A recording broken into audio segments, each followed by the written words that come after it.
You know, it's funny, isn't it? Politicians are always going on about peace, right? And every brand under the sun, from like soap to SUVs, they all slap peace on their labels. Right. It's almost like the word itself has become, well, meaningless. Yeah, I see what you mean. It's definitely lost some of its weight, hasn't it? Mm. Become more of a nice sounding phrase than something, truly meaningful. Exactly. And that's exactly why we're doing this deep dive today. We're trying to get past all those empty slogans and really dig into what peace actually means. Absolutely. And we're turning to, well, some pretty serious political theory to help us do it. Right. No shying away from the heavy stuff here. Not at all. In fact, the book we're looking at, well, it kind of throws out that whole peace equals no war idea straight away. Yeah, well, it does mention that as, the classic definition, sure. But then it throws in this really interesting curveball, like the philosopher Nietzsche.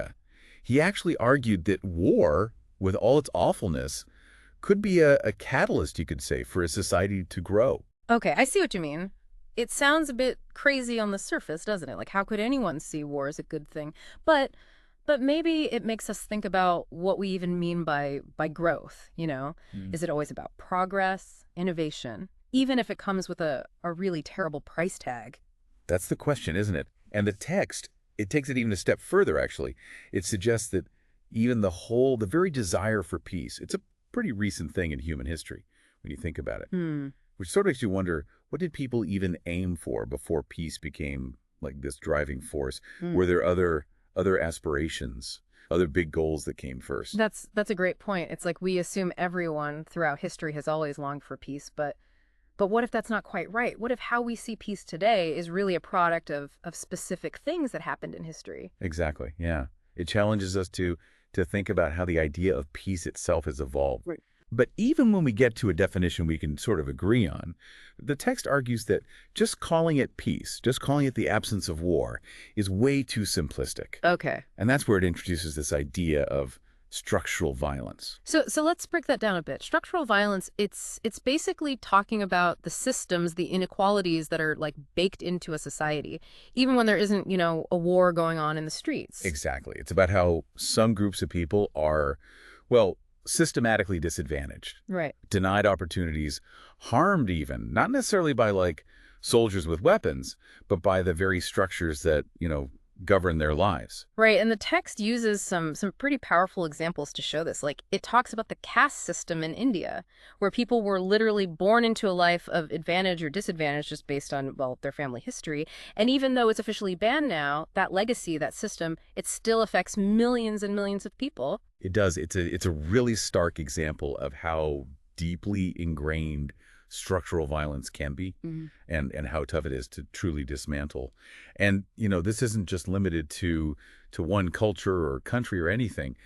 The text argues we can find evidence of this structural violence in different forms, of course, pretty much everywhere if we look closely enough. It's like we have to look beyond just the surface to find it, right? Yeah. Peace isn't just about like an absence of fighting, of guns and bombs. It's about creating a society where every single person has a real chance to thrive. That's it, yeah. A society that's free from oppression that's built into the system, Yeah. free from discrimination, from the kinds of inequalities that stop real peace from ever getting started in the first place. Which leads to, I think, another really interesting question the book brings up. Can violence ever actually be used as a tool to achieve peace? Right. It sounds kind of backwards, I know, but history has so many of these situations where people felt like they had no other choice but to fight back, to use violence to overthrow, a really oppressive regime. It's one of those really tough questions, and I don't think the text tries to give any simple answers. Right. It talks about the Nazi regime, It argues that realistically, defeating the Nazis probably wouldn't have happened without some form of armed resistance. Right. But, and this is important, it then brings up the Khmer Rouge in Cambodia, Yeah. a tragic example where a revelation that, on the surface, promised peace, ended up becoming something horrific. Violence and genocide, it's a brutal reminder that even good intentions don't automatically lead to peaceful outcomes. Yeah, they don't, do they? And that using violence, even for what seem like the best reasons, it always carries this risk of things getting out of control, Right. of creating new types of oppression, new suffering. Which is why figures like Gandhi are so important in this whole conversation right now. Mm. He's, of course, most famous for leading India to independence, and he did it through nonviolent resistance. But this book, it goes deeper into Gandhi's beliefs, saying that true nonviolence for him went way beyond just physical Oh, actions. absolutely. Like he saw violence as much broader than that, right? For sure, yeah. He wasn't just talking about, hitting someone or shooting a gun. He was talking about something much bigger than that. Yeah, he argued that even just the thought of harming another person, even, and this is interesting, even benefiting from harm that someone else has caused, that was a form of violence too. He was challenging us to look at not just what we do, but like the intentions and the attitudes behind our actions, how we see the world. He was way ahead of his time when you think about it like that.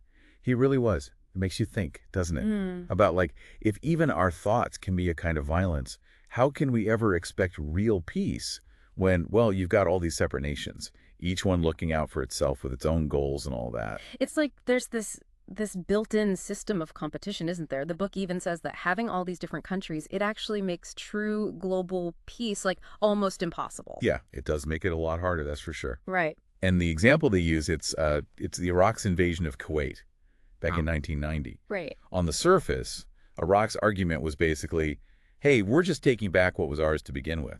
They even accused Kuwait of, like, stealing their oil. Which, if you don't, dig any deeper, it almost sounds somewhat reasonable. You can see how someone might think that, yeah. Right. But the text, it's like it's encouraging us to look past those initial explanations. Because when you factor in those massive oil reserves, that whole getting back lost territory thing starts to look a lot more like, well, a convenient excuse to get control of those resources, doesn't it? It does, yeah. It really makes you wonder how often those sorts of hidden agendas are actually driving these global conflicts. And it makes you question, can any war ever really be justified when you've got these power struggles, economic interests, all fueling the fire? It's a really tough one to wrestle with, for sure. It is. And it leads to another important question this book tackles. It asks, if this current setup, the one we've got, with all its competing nations and everyone just out for themselves, if that makes lasting peace so hard to achieve, what's the alternative? What else can we do? Right, because there's got to be another way, right? Right. And the text, it actually presents three main approaches to try and achieve peace, which I thought was really interesting. Okay, yeah. The first one they call managing competition. Okay, so that's basically accepting that countries are always going to be, vying for power, trying to come out on top. Because balancing act, this constant effort to make sure no one nation gets too powerful and upsets the whole apple cart. So it's not about getting rid of conflict entirely, but more about like keeping it contained, making sure it doesn't explode into something much worse. Like kind of like how the Cold War played out in a way, with the US and the Soviet Union both keeping each other in check. It's a good comparison. The book actually uses a different example, though. Yeah. It talks about 19th century Europe. Yeah. Back then, you had all these major powers constantly forming and breaking alliances, shifting allegiances, all to try and maintain this balance of power. Right. It was definitely a time of huge rivalry, that's for sure. Yeah. But they also managed to avoid a major war in Europe for quite a few decades. Which is, when you think about how unstable things were back then, that's pretty amazing, isn't it? It is. And it shows that this approach, this managing competition, it can have its moments, even if it's ultimately a bit, fragile. Yeah. An imperfect solution, maybe. Yeah. Which might be why that second approach, the increasing cooperation one, it feels a bit more hopeful, I guess. Right. It does, doesn't it? Yeah, it's a nice idea. Instead of, everyone constantly trying to outsmart and outmaneuver each other, countries should focus on finding things they agree on, working together to tackle these big challenges that, let's face it, we're all facing. Right. And the text points to the European Union, EU, as a prime example of this approach actually working in real life. Oh, yeah, that's a good one. After two world wars that, let's be honest, devastated Europe, the idea was, maybe closer economic ties, working together, it could help stop it from happening again. And it's pretty incredible how far they've come with that. They've got their own currency now, the euro, right? Open borders between countries. They've even got a unified parliament. That's a whole different level of cooperation. It is. It really is. And while the EU definitely has its own internal issues and problems to deal with, it does show what's possible when nations decide to prioritize working together over fighting each other. It does. Okay, but then there's that third approach. And I'll be honest, I'm still trying to wrap my head around this one. The whole moving beyond nations idea. Yeah, that one's definitely the most, shall we say, radical of the three. It is. Basically, it says that the whole idea of the nation state, it's outdated. That if we truly want lasting peace, we need to figure out completely new ways of, like, organizing ourselves politically and socially. So instead of all these different countries, the idea is to create what, like one global government. That's the big question, isn't it? The text doesn't really get into those specifics, to be honest. Right. It acknowledges that this idea might sound a bit, well, utopian, I guess. Maybe even unrealistic given how the world is right now. Yeah. But it does point to how interconnected the planet's becoming, with things like globalization, technology, all these international organizations. It suggests maybe we're already heading in that direction, even if we don't realize it yet. And maybe that's the point, right? To at least try and imagine what a world without borders, without this us versus them thinking all the time, what it could actually look like. Exactly, to kind of push ourselves to think outside the box, beyond the way things are now, and really try to imagine new possibilities for peace. Of course, the text doesn't shy away from the challenges. Even the most optimistic visions of peace, they still have to deal with, well, the very real and often harsh world we live in, don't they? Right. And that brings us to things like, well, terrorism, for example. The text reminds us that this isn't some abstract threat. The attacks on September 11th, 2001, they were a horrific reminder of the human cost of these ideologies of violence and hate. And it does make you wonder, can any of these approaches to peace really work in a world where those kinds of attacks are still a possibility? It's a huge question, yeah. And it's not just terrorism either. This book, it also brings up the Rwandan genocide back in 1994, Hmm. where, hundreds of thousands of people were murdered and for the most part the rest of the world just stood by unable to do anything. It's a chilling reminder that even with organizations like the UN, even with the best intentions, sometimes, well, we fail to prevent these awful, awful acts of violence. It's heavy stuff to think about, for sure. And it kind of makes you wonder, with all the conflict, all the suffering that's still happening in the world today, is there is there any room for optimism? Are there signs, I guess, that we are actually moving towards a more peaceful future, or is that just naive to think? Well, the text does offer some hopeful points, some things to cling to, maybe. Okay. Like, did you know that right now there are actually multiple nuclear weapon-free zones all over the world? Wait, really?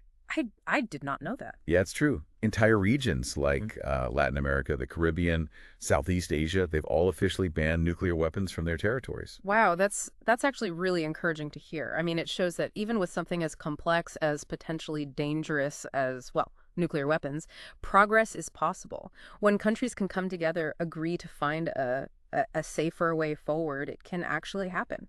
Exactly. And it's not just about governments taking action either. The text also talks about the global peace movement, how much stronger it's become in recent years. Right. For decades now, people from all walks of life, they've been organizing, protesting, speaking out for a more peaceful world. And that's something to celebrate, I think. It is, and it's kind of inspiring, isn't it, to think about how many people are out there working towards that same goal, even with all the conflict and division in the world. It gives you some hope, right? It does, yeah.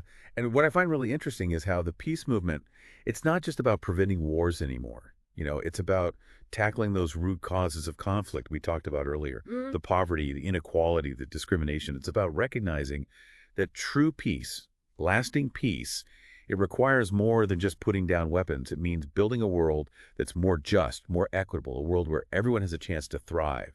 I like that. So, as we kind of start to wrap up here, where do we even go from here? I mean, we've covered a lot of ground in this deep dive, a lot of complex, challenging ideas about peace, from trying to define what it even means to those deep-rooted inequalities that make it so hard to actually achieve. We have. It's been, yeah, quite a journey. But I think if there's one key takeaway from all of this, it's that peace. It's not like a passive thing. It's not some destination we just arrive at one day and that's it. Right? Yeah. It's active. It's a process, an ongoing one. It requires effort, constant effort, really, and critical thinking. It means being willing to challenge not just the systems around us, but our own assumptions, even our own biases. And that's not always easy. It's not, no. But that's also, I think, maybe the most empowering message here, that peace isn't something that's out of our control. It's something we all have a part to play in creating through the choices we make each day, how we treat each other, our own commitment to building a world based on justice and compassion. Yeah. Beautifully put. Yeah, the text reminds us that peace is a journey, not a destination, and it's a journey we're all on together. We are. So as you go about your day-to-day, think about this. What's one small thing you can do, even just one small action in your own life that aligns with this bigger, deeper understanding of peace we've been talking about? How can you be a part of creating that more peaceful world, starting right now, right where you are?